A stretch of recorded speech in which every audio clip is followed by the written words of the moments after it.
आज चाहिँ हाम्रो भाइ महेन्द्रले चाहिँ खाना पकाइरहेको छ होइन गाइज। आज के छ कस्तो छ हेरौँ अब भाइले बनाइरहेको छ आज हेरौँ। ल सिधै भाइबाट सुरु गरौँ है। अब ल के बनाउनु लाग्छस् भाइ आज? अरे दाइ आज यहाँ मासु पनि छ होइन? यस खै मासु खै मासु रोटी यो मासु हो हाम्रो मासु यहाँ बन्दैछ होइन? अनि यो रोटी यो भाइको रोटी चाहिँ बबाले बनाएको मासु बन्दैछ होइन? वाउ मासु पनि रहेछ आज त होइन? होइन ल लास्ट मजा आउने भयो। के रे खै रोटी खै खै खै अलि आउँदैन यार दाइ यार त्यति साह्रै। ठिक छ भाइ बना राम्रो भइरहेछ बनाउनु पर्छ होइन? ल चट्ट ल ल ल भाइले बेलेको हेरौँ। ल ल ल भाइ तेल लगाएन त्यसमा तेलै पाइनस् क्या तैँले? तेल पाएन यार दाइ। तेरि यार भाइ यार तेल तल छ दाइ निस्काउनु पर्ने हो। उता हाम्रो वेस्ट भइरहेछ क्या।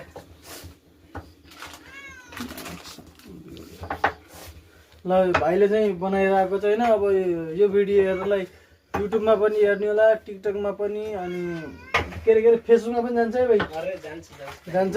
फेरि भाइलाई चिन्ने नचिन्ने सबैले लाइक गरिदिनु होला, कमेन्ट गरिदिनु होला। युट्युबमा पनि भाइको भिडियो आउनेछ होइन? चट्ट पारेर भाइलाई एक सब्सक्राइब गरिदिनु होला होइन? भाइको काम एकदमै राम्रो भयो भन्दा नि आज यसले यस्तो रोटी यस्तो खाना खुवाउने होइन?